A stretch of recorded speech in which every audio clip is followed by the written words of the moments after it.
ladies and gentlemen. Welcome back to the Dynamic Lifestyle. We have our awesome guest here, Kool Hatter. Cole, how you doing today?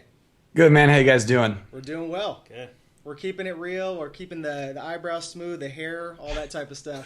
Yeah, well, the eyebrows are looking fly. You're on a 32-inch screen on my end, so they are right there. It's funny quick story. This guy persuaded me to go try to get them threaded as opposed to waxing. So ever since then, man, I've been on the bandwagon with threading, and it just it's painful, but it lasts a long time. Well, I can tell you that I've had no eyebrow care ever in my life, so that's all news to me. I don't know. Maybe I need some help, but I don't know. I don't even know what threading is, but you look fantastic, so it must work. Appreciate it, man. Right on. So we'd like to start off our podcast just by kind of, getting to know who you are, kind of what your story is. So if you could just briefly tell us who Kool Hatter is and, what your story is, that'd be awesome. Yeah, so I'm a husband father. I always start off with what's most important to me. So I have a beautiful wife who I'll be married to for 5 years this September 10th. Awesome. And we have a little 3-year-old and a 5-month-old daughters. So I have a wife, 2 daughters, and 2 girl dogs. So I'm starting a sorority over here. I need some more masculinity in my life. But I love my girls, and that's what's most important. Outside of that, I like having a good time. And then whenever I'm not with my family or having a good time, I pay the bills as an entrepreneur, which is, third priority in life. But and what being an entrepreneur looks like is I have a couple of different businesses, and I'm also an investor. Gotcha. That's awesome. Man, so something that always kind of fascinates me is when somebody that's an entrepreneur and that's at a high level like you are, how do you balance all that stuff out? Like, how do you sit there and literally balance out being there for your wife, the marriage part, and then for your kids, and still having time to be entrepreneur, investor, all those things? So I would say the first question is to each their own. There's no one formula that works for everybody. I don't know if you guys have read the 5 love languages. Yeah. That's a great place to start. Mine's time. So I need more time with my family than maybe some do, because that's how I feel like I'm loving them and being loved by them. Where there are some guys that will literally all week long work and grind it out, and then just dedicate Saturday and Sunday and not work at all. I like doing everything all the time. I'll work on a Saturday and a Sunday by doing podcasts like this or phone calls. But I'm also at Disneyland on Tuesday. I'm at the beach on Thursday. So, for some people that would be crazy, because there's never a time I'm taking basically the whole day off, or very rarely. But at the same time, there's not a day where I don't have hours spent with my family, right? And Right. so to each their own, I guess, is what it is. But to answer your question, what I do is I always start my mornings off with just my family. This is the first bit of business. It's 10 a.m. right now where I am. And up until now, it's been all family. I ate breakfast with my daughter. We went for a little walk because we have a community park that they're rebuilding right now. So she's ecstatic to see the new swings going in and monkey bars. So we took a walk together, and we hung out this morning. And now I'm going to grind out maybe 4 hours or so of business. By then, she will have woken up from her nap. This is my 3-year-old. And then we're going to go swimming in my pool in my backyard for a little bit once she wakes up from her nap. And then I'm going to grind out some more. And then we're going to go to a dinner tonight as a family. So it mixes it all. And then the 5-month-old is so new. She just kind of sits around and plays. So yeah. I pick her up and hold her. But that's what it looks like for me. I time block where I'm on a walk with my daughter. But now, boom, my door's locked. And as soon as I'm done with this, I'm going to be sitting here for probably another 5 hours without getting up. And then, boom, afternoon with my daughter. And obviously my wife is... What's really cool, she's evolved into being like a business partner. So she and I work hip to hip, which it's kind of crazy because that wasn't her role or mine when we got married. I did business and she did life. But my business has grown to the point where she's had to pick up the loose ends to where now she's literally almost like a business partner. So that was a long answer, but the way that I have my family time is I work with my wife. We are, if I could turn my monitor, her desk, and she sits right here. And I'm with my girls all day long, 7 days a week, while I work mixed in. And then that's what works for me. For some, they need more regimented. But for me, I can literally stop working, play with the kids, stop playing with the kids, and start working again. And that's how I stay balanced. Yeah, I like that. That's awesome, man. I mean, shoot, you pretty much have the time management thing down. Yeah, well, I mean, it sounds better. Obviously, there are some days where they aren't quite as good as others. And, Right. But like yesterday, I was in LA all day, and I only got to see my daughter for breakfast and got here literally in time to put her to bed. But, obviously you have to willing to make those sacrifices as well. Absolutely. So, yeah, you mentioned you have pretty much all girls. Are you guys shooting for a boy anytime soon? Yeah, so we're going to go one more. Regardless of what happens, we're going to do a third, probably pregnant next year, baby 2018. Right on. And so we'll have 3 years from the first two and 2 years from the next two apart. It's a good space. But if I get my boy, I'm done because I got my boy. But if I end up with a third girl, I'm done because I'm not going to risk a fourth. Yeah, that's hilarious, man. So I just want to shift gears here. So you are the CEO of Thrive, and you're obviously rocking that awesome shirt that says Thrive. So if you could give us a little information on, what Thrive is all about and kind of what sparked that aha moment to want to start that business. Sure. And I'll send you guys some T-shirts, by the way. Man. Awesome, man. I have a box of them right here, so I got you. Yeah, so we'll do that after the call. Yeah. Nice. And it's funny, I forgot that this is a video podcast. I wasn't wearing a shirt until like 5 minutes ago. So that's why kind of self-promoting, but I literally just reached over, grabbed a shirt out of the box and put it on so that I wouldn't be here with no shirt on. But that being said, so Thrive is a culmination of my life experience as it relates to business. I've had 2 seasons, and I'll be brief, and we can dive as deep into these as you want. But I started as an entrepreneur at 21, and from 21 to 26, made a ton of money. And it was all exclusively in real estate. I was in the right place at the right time, freaking crushed it. And then 2008 came, and for any of your audience that's in America and in real estate, 2008 killed me. And I went through 3 very ugly years financially. And then 2010/11 came back with a vengeance and made more money than I ever have made millions of dollars. And when I was in about 2009, beginning of 2010, I had nothing. I didn't go through the drama of bankruptcies and foreclosures, but I had to fire sale everything off because I couldn't afford to pay for it anymore. And so here I am with nothing, looking back in my early 20s and when I had like my Escalades with 5 TVs in them. I think we were talking about that before. Not one, that's not enough. I'd have 5, right? One in every headrest plus the drop down and my $100,000 wakeboard boat. I had all this stuff at 23 years old. I was like the hero in my friends group because they were either all renting apartments together or living with their parents. And I had all these toys. And when I had to sell it all, here I am now like 27, 28, actually 26, 27, looking now. And for all the success I had nothing to show for it. I had to sell all the stuff, and the stuff was meaningless at the end of the day. It was fun, but now that it was gone, those years of making all that money and having all that fun literally meant nothing because it was all sold and gone. So I itched my chin and said, maybe I should have done something different with the resources I had while they were here so that whether I continue to make money or not, at least I had something to show for the success that I'd had. So starting 2010, I went on to hit it big in business and have had way more success than ever before. And I do it while I simultaneously make my money matter in a bunch of different ways of using my business as the tool that is also how I make the world a better place. It's not just how I feed my family and pay for all my stuff, but it's the vehicle to allow me to do this type of social causes, impacts, and change in the world I'd like to see. And it caught fire. I'm way happier than I've ever been because I don't just have fulfillment in my work from the challenge of an entrepreneur, which I know you guys know we're like sick in the head. We like the thrill of competing in business. So all of that's the rewarding like everyone gets. But what really fulfills me in my business is that I can see a measurable difference in the world from my efforts. I don't just have cool cars in my garage. I have people whose lives have been changed. And so what we eventually did is it caught fire and a bunch of people asked about it. I saw that there was people out there that were dying for a basic guideline or formula to follow to not just do well in business, but to use their business to do well in life. And that was the creation of Thrive. So for 3 days last year, we got together and brought some of my friends and huge name speakers like Gary Vaynerchuk, Robert Herjavec from Shark Tank, Lewis Howes, Tucker Max, Adam Braun, a bunch of people. And for 3 days, taught our audience how to kill it in business and then kill it in life. And it was going to be a one-off event. And then Sunday, the last day, like literally the audience was like, more. So I was like, all right, screw it. I'll at least do it one more time. So Thrive is going to happen again this year in October in San Diego. Last year was in Vegas. This year it's in San Diego. But so that was really it, is me realizing that even though I'd had massive success in business, there was more I should have been using my success and my resources for than just treating myself to a fabulous lifestyle. And that's something that a lot of people want is that sense of purpose. Outside of just being a capitalist, income producer of, you look at Warren Buffett and Bill Gates are extreme examples. They want to give all their money away, right? And easy for them, they're the richest people in the world. Well, true, but we all can scale down and do it proportionally for what makes sense to us. And that's where fulfillment's found. And so that's the story of Thrive and why it exists. Yeah, that's awesome, man. And I like too the slogan that says "Make money matter." I think that's awesome.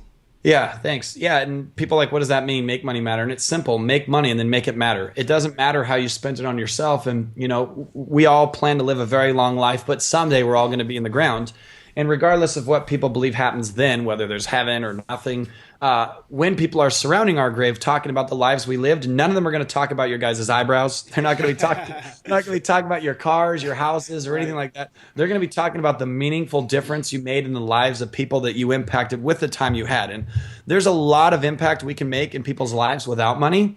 But what I have found personally is that when money doesn't matter, you have more options. So I can go volunteer at my church for free, and I can go volunteer at the Red Cross for free. But if I have millions of dollars and my bills are paid and I don't have to worry about money anymore, there's even more options. Now I can build schools for children. I can build hospitals. There's just more I can do. And so that's the thing of make money matter. I love that, man. And yeah, we're huge on the whole legacy aspect too. And I always tell people too, my clients that, it's a simple way to look at it. Just, live a life worth telling a story about, Sure. Make an impact. That's the perfect way of phrasing it. Live a life worth telling a story about. And my belief is that if you have so much money, you don't have to worry about it. And let me clarify something too for your audience that might be getting it screwed. It's not your human worth has nothing to do with your net worth. Broke people are amazing human beings. Wealthy people are amazing human beings. The point is when money's no longer a concern, you're not sitting down at night with your wife saying, hey, babe, how are we going to keep the rent paid? How are we going to keep the lights on? It's, hey, babe, we made $1 million this month. Who do we want to impact and change their life forever? That's it. It's just you're still a good person or not, whether you have money or not. Those are the decisions you make. But making money matter in my whole hitting that bell of go be as successful as you can is that when money no longer is an issue or a topic of conversation out of need, now it's just what do we want to do with the world? And so that's what make money matter is. I like that.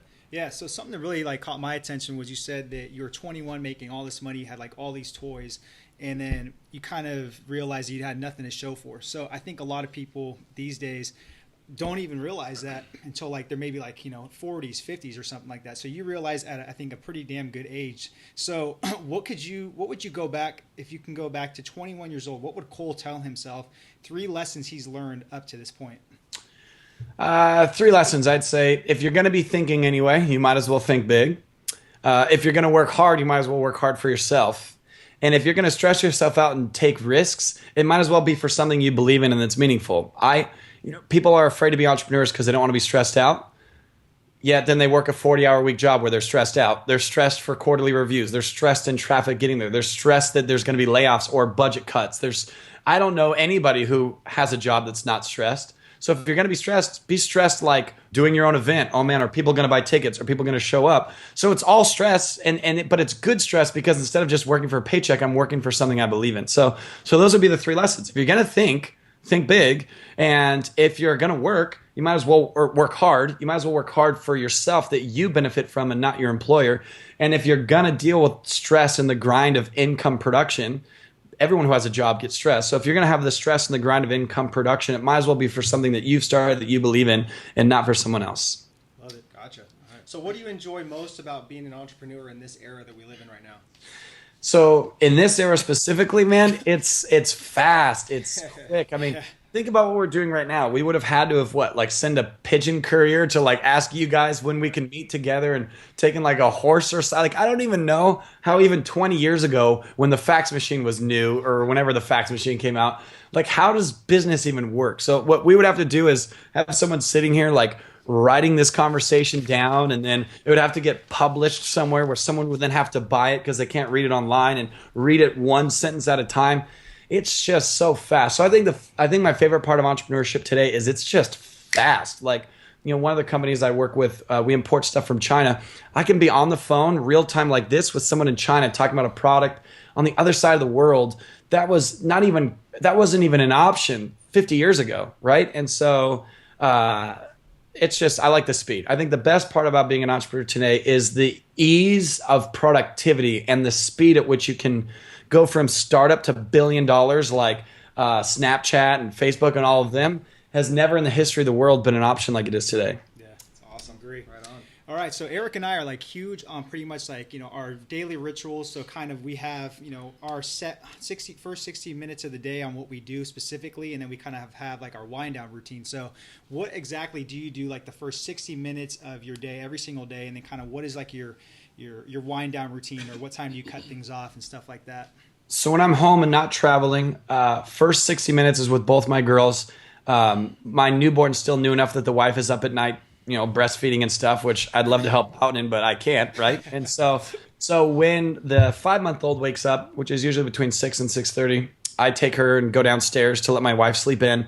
Then when I hear the 3-year-old wake up, which is usually between 7:20, I go and grab her as well, and the three of us just hang out. That's what the first 60 minutes of my day looks like, letting mom sleep in till at least 7:30, some days 8 o'clock to catch up. It's just me and my babies down there. So I got one in each arm, and we're watching cartoons or we're doing something. It's just family time. I leave my phone in my bedroom, so I don't know what emails or texts are coming in. It's just first 60 minutes of my day is daddy-daughter time. Gotcha. And then what about your wind down routine? At the end of the day? Yeah. So I put my girls to bed. It's all about my daughters. It's funny. All your questions. People are like, we've heard enough of your kids. But the 5-month-old goes to bed early. The 3-year-old goes to bed at about 9, and I put her to bed every night I'm here. And so by about 9:15, I go downstairs where my wife typically has a glass of wine and something on TV, like Botched or some like $1 Million Listing New York. And so, I join her there, and the two of us, that's our only alone time. So she'll turn off whatever the heck she was just watching, and I'll either grab a beer or a glass of wine or not. And the two of us will just have our one-on-one time. It's the first part of the entire day where both girls are asleep at the same time. And so, trying to invest in my marriage, that's when, and sometimes we'll watch a movie, sometimes we'll watch TV, but it's just husband, wife from like 9:15 till like midnight when we go to bed. It's just us. Gotcha. That's awesome. Nice. So I have to really quick acknowledge you, man, just on your public speaking skills. I remember first we both met you at Ty Lopez's event. It was at the Roosevelt in Hollywood, and I kid you not, man, I was so impressed by your public speaking, like just skills and everything. I was just like blown away. Like no other speaker out there like caught my attention like you did. I was like, holy shit, I had to shut this guy up. So it's like, and I want to be able to do something like that one of these days. I really want to master that craft, and it's a huge goal of mine. I'm going to do it, but I want to know what you enjoy most about the whole stage and public speaking. So what I enjoy is having a captive audience. Podcasts are great, and people are going to be listening to this as they're working out in the gym, and they'll pay attention. Maybe they'll come back and listen to it. But I love an audience because they can't do anything other than listen. And so when you have something important to say, the public platform of public speaking is the most powerful way to communicate. That's why we have we're in an election year. Presidential debates are done in a public, setting where they are speaking to the cameras for those of us at home, but into a public audience there. And so anytime you're given a microphone or a stage to communicate something that deeply resonates in you, number one, it's an honor. And then number two, it's the most powerful way to influence an audience to think, act, or believe like you want them to think, act, or believe, whether it's about entrepreneurism, which is what I'm usually talking about, politics, which is what our candidates are talking about, or lifestyle stuff like Martin Luther King, of racial equality and segregation. So whatever that message is that you believe deeply in, there's no greater honor or more powerful platform to communicate and persuade your audience than public speaking. And so when Ty asks me to come to his events, which I've done a bunch now, I get to share some techniques. And I don't even remember which one of Ty's events you were at, but I'm sure I talked about investing with the message of, hey, just don't go get rich, do something that matters in the world. And so I get to instill in Ty's audience at that event or in any event I'm speaking at, actionable, tangible steps of how to go make money with saying, but please do yourself a favor and just don't get rich for rich's sake. Go change the world and make it a better place. And as we can tell, here we are on this podcast, it resonates with people. And so my favorite part is to be able to just plant that seed in someone's mind that at the end of the event, and they're reflecting back on all the different speakers and everything they'd learned, my message stands out in their mind as, I think he was on to something. I think I should work harder than ever to make the world a better place simultaneously. Gotcha. All right, man, we're going to switch gears here a little bit. So we've seen your Snapchats before. You do the screenshots on the CrossFit workouts, okay? So you look like you're in shape. So, this is a fitness-based podcast. So we like to kind of ask our guests, stuff about fitness. So let us know what you're doing currently right now, training and nutrition-wise, if you can run us through that. Yeah, so as you see, I've built a CrossFit gym in my house, and a guy that owns a CrossFit gym trains me. He'll actually be here this evening. And so it's typical CrossFit. We don't need to go deep into that. I'll do my WOD. Okay. What's new, though, is I ran a triathlon on June 26th, and I signed up for it June 1st. Just on a whim, said, screw it, I'm going to do it. And it was a half-mile swim, a 18-mile bike ride, and a 7-mile jog. So it wasn't like an Ironman, but it was big. And so for those 26 days, I went and got a road bike and started swimming again. And I freaking fell in love with it. This was 6 weeks ago. And it was awesome. So what's new in my exercise regimen is yesterday and tomorrow, I ride every other day. I'm going to go ride probably 20 miles. I've never ridden a bike ever. I actually made fun of bikers because they're always like freaking in the way. And I like motorcycles. So I was like, why would you waste time riding something without a motor? But I did it because I had to for the triathlon, and I thought it would be my least favorite. I was like, I gotta hate the biking. The swimming will be cool because I surf all the time, and I run with CrossFit, so that's no big deal. I freaking love biking. You put in the headphones, and dude, it's just you by yourself, and it's way faster than running. So, if it takes me about an hour. No, it takes me maybe like an hour and 40 minutes to go 20 miles. In an hour and 40 minutes jogging, I would have only gone maybe 7 miles or so. I don't know. So I get to see more of stuff, if that makes sense. So the newer thing I've added is I bike now all the time, probably 50 or so miles a week, maybe more. I've never done that up until June. And so I'm training for another triathlon I'm going to run in September. And so I ride. And that's something that's new too. And as far as diet, I'm loose paleo, right? Like my wife and I try to stay on that paleo diet, kind of the CrossFit community, but I travel a lot. I leave tomorrow to go to Miami for 4 days. And so, I have to be flexible. Yeah, it's going to be sweet. But I've got to be flexible because, not always when I'm in a hotel or an airport on flight changes can I stay paleo. So a lot of salads and when I can, just the protein, salad, grains, if anyone is not familiar with paleo, you can just Google it. And that's kind of my routine. And as far as supplements, my CrossFit trainer is an Advocare distributor.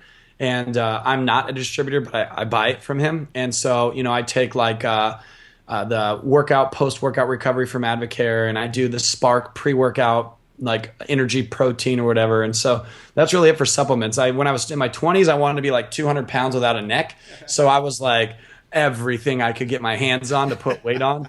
And I just don't like being that heavy and that bulky. So I'm not a huge supplement guy right now, other than post-workout like recovery shakes and pre-workout kind of like it's called Spark. It's got vitamins and stuff. Yeah. So that's it for my supplements. Cool. Gotcha. So what's one thing that you fear the most right now in life? That I fear the most right now in life is selling tickets to this event. I don't know that I fear it, but it's my number one primary focus. You said in life, so daughters keep coming up. I'm a little nervous on the way the world is for my beautiful baby girls. That makes me and my wife nervous is with just the way the access to content that's out there makes me a little scared. I don't know how deep you want to go into that, but I've got these two precious little girls that they were growing up in a very different world. I didn't even get a cell phone until high school, and it was like a Nokia. That's what we talked about too. Yeah, exactly. That was my first cell phone was in high school, and it was like one of those Nokia, like I can't even think of what it was, with the pull-up antenna and Zach Morris style from Saved by the Bell, right? And so, it's going to be interesting. So I'm afraid, I guess, if you ask for fear specifically, on how to not shelter my daughters, because I want them to know what the world is all about, but protect them from the harm that could come their way. Right. Gotcha, man. Okay. Good answer. Very, very understandable too. Yeah. All right. So, Cole, you're given a big billboard that the entire world can see. What would that billboard say? The billboard would say, don't just tiptoe to your grave safely. Just don't tiptoe through life and arrive at your grave safely, but do something that matters so that you're noticed and do meaningful work for others. Love it, man. Awesome. Okay, so now we're going to transition into some rapid dynamic questions. So number one, what are you currently doing self-development wise? Self-development wise, I listen to a lot of books on Audible on my phone. I listen to books nonstop. I have a mentor. His name's Than Merrill. Guy's worth hundreds of millions of dollars, makes hundreds of millions a year. I talk to him every single Tuesday at 10 a.m., probably 50 weeks a year. Like literally maybe twice a year we don't talk. So 60 minutes with him on the phone for an hour every Tuesday, 10 a.m. to 11 a.m. That's also my personal development. And then, what's interesting is I've been doing a lot of personal development by just having meaningful conversations with my friends. Yesterday in LA, I stopped by Lewis Howe's house. I don't know if you know who Lewis is. just texted him. I was in Hollywood filming this TV thing, and I said, "Are you around?" He said, "Swing by." And I just sat on his couch for 90 minutes, just like vomiting into his lap, like where I'm at in life right now. And, just hearing from a friend who also is very successful, his third party take. I don't know that counts as personal development, but that guidance of what I'm doing in my circle right now, probably from like the last 2 weeks, I'm just sharing everything because I'm in an interesting transition right now, a pivotal point in my entrepreneurial career and my personal life.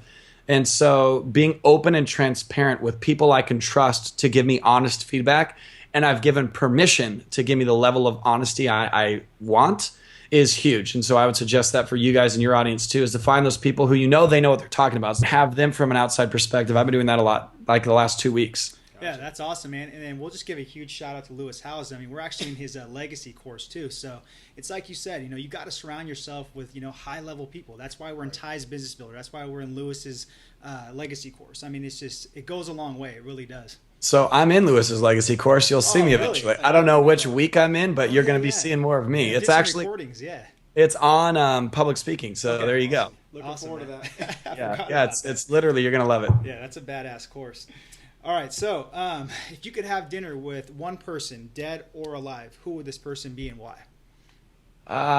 Dead or alive? Alive, that'd be easy. Dead or alive? Man, I got to go back through history. I'd probably go out to dinner with Henry Ford right now. I've been studying him. I think that, people think he invented the automobile. He didn't. He disrupted the automobile industry. And, I'm going to kill it right now. I just read this article. I'm going to kill the translation, but essentially he went to court because they were accusing him of being an idiot and of how he was disrupting the automobile industry and what he said he could do with cars. They were basically publicly calling him a liar. And he was sitting on the stand in a courtroom where they were essentially like trying him for being an idiot and a liar. And they started asking him these questions about like mechanical engineering. And his response, and this is what I'm going to slaughter right now, was something along the lines of, in my desk, I have a push button board electronics. I forget what he called it, but it was like a very old school version of pressing buttons. Like I have an electronical board that when I push a button on the electronical boards, someone will come into my office that has every answer to every question I could ever have. Why should I fill my mind with this information when I can surround myself with the people who have it? And oh my gosh, can you imagine being in the early 1900s and hearing that in a courtroom? Like, you idiot. I hire the most brilliant people in the world. All I have to do is push a button to get any answer for any question in the world. I don't need to know it. I know the people. And eventually, like, he won his case. And so I'd want to sit down with him and be like, dude, you're such a badass in your era. Like, what did that feel like? Like a modern day Tony Stark from Iron Man, but really not a made up character in Hollywood. You were that guy. So I think I'd sit down with him and pick his brain. Cool. That's awesome, man. All right. So what does Cole like to do for fun? Well, we talked enough about family. I love cars. I collect cars. I race cars. So cars, dude. I love getting in one of my race cars and just going nuts. Right on, man. Love it. All right. So what is Cole most grateful for right now at this moment? Besides family, I'm grateful for opportunity. I've worked really hard to build an amazing network of people like Lewis and Ty, for instance, who I'm doing stuff with. I'm in Lewis's legacy course, and Ty and I have done a lot together. And so, and then, Than, and so I could go on and on and on. But I'm just really grateful that over the years, I've been able to fill this phone with really powerful people that really are making the world a better place that I'm able to interact with regularly. I'm just grateful for relationships, and I'm grateful for good people. Love that. Gotcha, man. Right on. So we're going to end the show with the last question that we asked our guests. What does living a dynamic lifestyle mean to you? Being different. You talked about how I do the work-life balance. I think a dynamic lifestyle is number one, like Gary Vaynerchuk always says, becoming self-aware, figuring out exactly what makes you happy, and then just being that. And not trying to be what someone else says is success. I know these are supposed to be quick answers, but as you probably found out, I can't do that. But I read an article that says like successful people journal in the morning. So I said, well, if that's what successful people do, that's what I need to do. And I literally made it like 10 days and it was miserable. I hated waking up, rolling over and journaling. It's just not what works for me. And so that was me trying to be like successful people in this article. If all successful people journal, I need to do that too. I think living a dynamic lifestyle is knowing what makes you happy, knowing what allows you to perform at your top peak performance, and then just owning that and not caring, oh, Cole, you should work 18 hours a day and not play with your family at all. No, screw you, because my family's more important than my money. So figuring out who you are and being dynamic is different, in my opinion, of what works best for you and freaking going for it.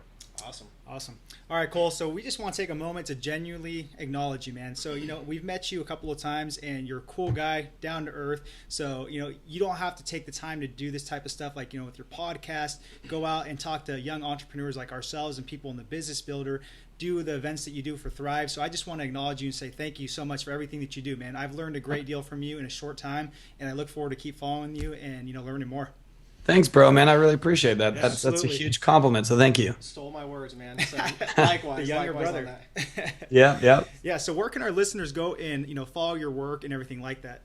Well, obviously it's social media like you guys talked about, Snapchat or Instagram or both, at Kool Hatter, one word. So they can find on any social media. It's just one word, Kool Hatter. And then Attend Thrive is the website for this. That's where all my focus and everything's pushing is to get as many eyeballs on this website as possible to get those that are a good fit to come. Absolutely. So we'll have all that plugged into the show notes for our audience. Great. Yeah. So thanks again, Cole, for your time, man. Have a good rest of the day, and we'll be in touch. Yeah. Thanks guys. Again, Cole. All right. Take it easy, man. Later. Thanks, guys, for tuning into our video. We really, really appreciate it. And before you guys go, make sure to subscribe below to our newsletter so you guys can get our free and new book, The 4 Pillars of Becoming Dynamic Within Fitness.